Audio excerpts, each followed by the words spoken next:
پاکستان کے سرحدی علاقے کرم کے لیے امدادی اشیاء لے جانے والا 20 گاڑیوں پر مشتمل پہلا قافلہ پارا چنار پہنچ چکا ہے۔ پاکستانی میڈیا کے مطابق تجارتی اشیاء کی چھوٹی گاڑیاں پارا چنار پہنچ گئی ہیں، جن میں روزمرہ کی ضروری اشیاء ارسال کی گئی تھی۔ یہ بھی خبر ہے کہ بگن متاثرین کے لیے جانے والا امدادی سامان بھی بگن لوئر کرم پہنچا دیا گیا۔ تاہم بعض مقامی باشندوں کی جانب سے اس خبر پر لا علمی کا بھی اظہار کیا جا رہا ہے۔ سرکاری ذرائع کے مطابق گزشتہ روز حکومت اور علاقے کے نمائندین کے مابین مذاکرات کامیاب ہوئے تھے۔ قافلے کو روانہ کرنے کی اجازت کل رات دی گئی۔ پارا چنار پچھلے تقریباً 3 مہینے سے محاصرے میں ہے، جس کے نتیجے میں درجنوں بچے غذا اور ادویات کی قلت کی بنا پر دم توڑ گئے ہیں اور یہ علاقہ انسانی بحران سے گزر رہا ہے۔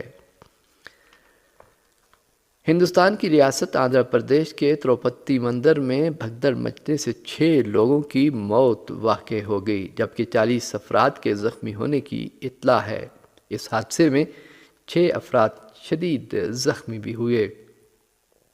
ہندوستان سے موصولہ رپورٹ کے مطابق آندھرا پردیش کے تروپتی میں لارڈ وینکٹیشور مندر کے قریب درشن کے لیے ٹوکن جمع کرانے کے دوران بھگدڑ میں 6 افراد ہلاک اور متعدد زخمی ہو گئے۔ کئی شدید زخمیوں کو ہاسپٹل لے جایا گیا، جہاں ان کا علاج جاری ہے۔ جائے وقوع سے سامنے آنے والی ویڈیوز میں بھگدڑ جیسی صورتحال دیکھی جا سکتی ہے۔ واقعے کے فوراً بعد ایمبولینسیں زخمیوں کو لے کر اسپتال پہنچ گئیں۔ ویڈیو میں کئی عقیدت مند زمین پر لیٹے بھی نظر آ رہے ہیں۔ وزیر اعظم نریندر مودی نے آندھرا پردیش کے تروپتی مندر میں ہونے والی بھگدڑ میں 6 لوگوں کی ہلاکت پر گہرے دکھ کا اظہار کیا۔ امریکی ریاست کیلیفورنیا کے شہر لاس اینجلس میں لگی آگ نے مزید شدت اختیار کر لی، جس میں کم از کم 5 افراد ہلاک ہو گئے اور ہزاروں لوگوں کو اپنا گھر چھوڑ کر محفوظ مقامات پر منتقل ہونا پڑا۔ موصولہ رپورٹ کے مطابق آگ کی وجہ سے دھوئیں نے پورے شہر کو اپنی لپیٹ میں لے لیا۔ لاس اینجلس میں ایک مقام پر لگی آگ کو شہر کی جدید تاریخ میں سب سے زیادہ تباہ کن کہا جا رہا ہے، جس نے اسٹوروں اور بینکوں کو ملبے کا ڈھیر بنا دیا۔ ہزاروں فائر بریگیڈ کے افراد پہلے ہی آگ بجھانے کی کوشش کر رہے تھے، جبکہ لاس اینجلس کے فائر ڈپارٹمنٹ نے آف ڈیوٹی اور ریاست سے باہر کے فائر فائٹرز کو بھی مدد کے لیے طلب کر لیا ہے۔ صہیونی فوج نے غزہ کے مختلف علاقوں پر اپنی جارحیت کا سلسلہ جاری رکھتے ہوئے مزید 51 فلسطینیوں کو شہید کر دیا ہے۔ فلسطین کی وزارت صحت کے مطابق صہیونی فوجیوں نے گزشتہ 24 گھنٹوں کے دوران غزہ پر 6 بار زمینی اور ہوائی حملے کیے، جس کے نتیجے میں 51 فلسطینی شہید اور تقریباً 80 زخمی ہو گئے، جبکہ بہت سے فلسطینی ان حملوں کے نتیجے میں ملبے تلے دبے ہوئے ہیں، جنہیں نکالنے کا کوئی انتظام نہیں۔ دوسری جانب غزہ میں فلسطینی استقامتی جوانوں اور صہیونی فوج کے درمیان جھڑپیں جاری ہیں۔ آج صبح امریکی برطانوی اتحاد کے جنگی طیاروں نے یمن کے 3 صوبوں صنعا، عمران اور حدیدہ کو فضائی حملوں کا نشانہ بنایا۔ موصولہ رپورٹ کے مطابق یمنی ذرائع نے آج جمعرات کی صبح بتایا ہے کہ امریکی برطانوی اتحاد نے دارالحکومت صنعا سمیت شمالی یمن کے صوبے عمران اور مغربی صوبے الحدیدہ پر فضائی حملے کیے۔ المسیرہ ٹی وی نے بھی ایک رپورٹ میں کہا ہے کہ مغربی جنگی طیاروں نے یمن کے دارالحکومت صنعا کے جنوب میں واقع جربان علاقے پر 2 بار بمباری کی اور عمران صوبے میں واقع سفیان کے علاقے کو بھی 3 بار فضائی حملوں کا نشانہ بنایا۔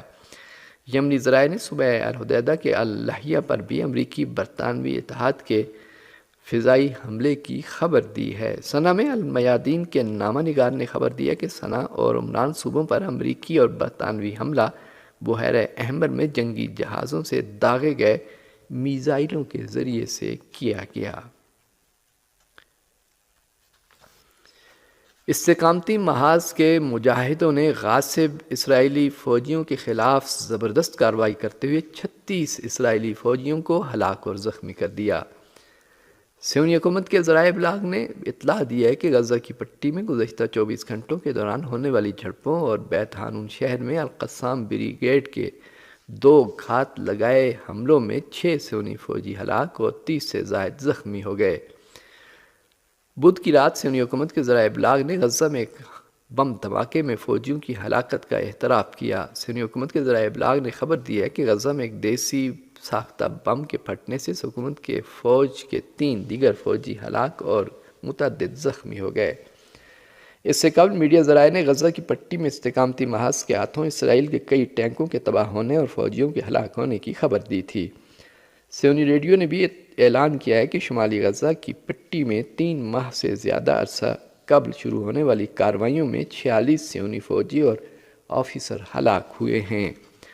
غزہ پٹی میں جنگ 461ویں دن میں داخل ہو چکی ہے، جبکہ بعض صہیونی میڈیا نے اپنے جانی نقصان کے اعداد و شمار کا اعلان کرتے ہوئے اسرائیلی فوج کی سخت سنسرشپ کی طرف اشارہ کیا ہے۔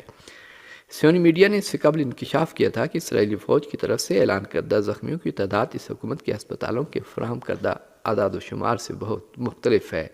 صہیونی حکومت کے چینل 12 نے پہلے اعلان کیا تھا کہ اس حکومت کی فوج نے اسپتال کے حکام سے کہا ہے کہ وہ فوج کے ساتھ ہم آہنگی کے بغیر ہلاکتوں کے اعداد و شمار جاری نہ کریں۔ غاصب صہیونی حکومت کی جانب سے جاری کیے گئے نقشے میں مقبوضہ فلسطینی علاقوں کے علاوہ اردن، شام، لبنان اور دیگر عرب ممالک کو صہیونی ریاست کا حصہ دکھایا گیا ہے۔ ترک خبرساں ادارے انادولو کے مطابق اسرائیل کے سرکاری سوشل میڈیا اکاؤنٹس نے ایک نقشہ شائع کیا ہے جس میں جھوٹا دعویٰ کیا گیا ہے کہ فلسطین، اردن، شام اور لبنان کے کچھ حصے اسرائیل کا حصہ ہیں۔ اسرائیل کے اس اقدام کی سعودی عرب، متحدہ عرب امارات، اردن اور فلسطین نے سخت مذمت کرتے ہوئے اسے مسترد کر دیا ہے۔ عرب نیوز کے مطابق سعودی عرب نے اسرائیلی نقشے پر اظہار مذمت کرتے ہوئے اسے مسترد کر دیا، جس میں اردن، شام اور لبنان کے علاوہ دوسرے علاقوں کو نام نہاد گریٹر اسرائیل کا حصہ قرار دیا گیا ہے۔ سعودی وزارت خارجہ کے مطابق اسرائیل نے نام نہاد گریٹر اسرائیل کے متنازع نقشے جاری کیے۔ نقشوں میں عرب ممالک کے بعض علاقوں کو نام نہاد گریٹر اسرائیل کا حصہ قرار دیا گیا تھا۔ ایسے ہی بے بنیاد اور انتہا پسند اقدامات اسرائیلی حکام کے غاصبانہ ارادوں کو ظاہر کرتے ہیں۔ وزارت خارجہ نے مزید کہا کہ عالمی برادری اسرائیلی خلاف ورزیوں کو روکنے کے لیے کردار ادا کرے۔ دوسری جانب قطری وزارت خارجہ کا کہنا ہے کہ یہ اقدام دوسرے ممالک کی خود مختاری کی سنگین خلاف ورزی ہے۔